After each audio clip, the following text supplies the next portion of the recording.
Hi, my name is Katerina. In this video, we're going to review two ranges of motion for the spine, lateral flexion and rotation.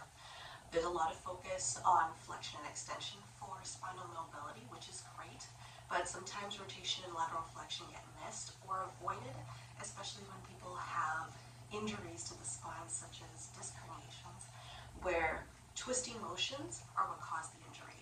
So people want to avoid that to prevent further harm. But the reality is we actually need to train those areas to prevent further harm. So this is going to be a very, very modified exercise. This is not a very challenging exercise. So this is for anybody who's not used to doing a lot of activity, if you're in a very acute stage of injury, if you're in a lot of pain, and huge amounts of stressful, challenging exercises will be too much. Or maybe just a warm-up. So for lateral flexion, same as side bending. You can do this standing, sitting on the ground. You can do it sitting in a chair. The dog's here. So if you're sitting on the ground, you can come cross-legged like this. And I'm going to reach one arm all the way up. We're trying to lengthen this side, contract this side, contract these abdominals. I don't want you to just slump over and let gravity pull you over. I want this to be a very active movement, all right? It's not a passive stretch. So lifting the arm over, crunching the opposite side down. Try not to slump forward this way. Your body might want to turn this way if there isn't a lot of flexibility in the muscle. So I really want you to think about pulling this top shoulder open up to the ceiling so your chest goes up to the ceiling. And then your goal that you're looking for is how far can I get to get my elbow or even my shoulder down to the knee.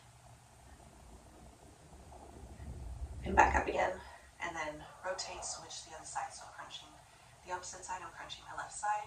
Right arm is reaching towards the opposite wall.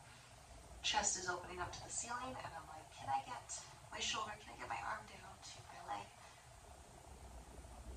And come back up. And repeat for several rounds. I recommend maybe 5 to 10 reps per side. All right, so you're just going in and coming out. You can do this a little bit slower than I'm doing for the purpose of the video, and just really feel that lengthening in the side body. All right, you can also do it in a straddle position as well. Similarly, I'm reaching my hand towards the opposite foot and lengthening my arms away from each other. For rotation, you can come here up onto your side. I'm going to lean slightly forward over my hand here. If you have any issues with your wrist, try and grab the floor to activate the forearms. And if that's still too much, even with the muscle contraction, you can always go down on your forearms here. So come lean away, arm up to the ceiling, chest up to the ceiling, and then you're going to rotate, pull your arm underneath through the hole, and rotate downward. And come back up. The big thing is try and isolate the torso movements. I don't want to see the pelvis moving with the torso as you're rotating. Try and keep this whole area glued to the ground, glued headlights facing forward the entire time. If you had little lights on the front, they would be facing forward. They wouldn't go and shine on the ground.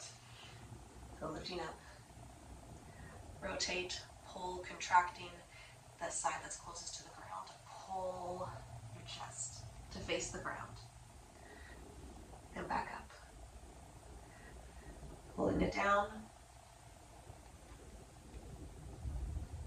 And back up. Same thing. Quickly do the other side. So put your hand away from you or down on your elbow. Lift arm up to the ceiling. And just observe what you notice in your body. It might not always feel absolutely magical, certain movements, but it should feel supportive. It should feel therapeutic, even through the discomfort.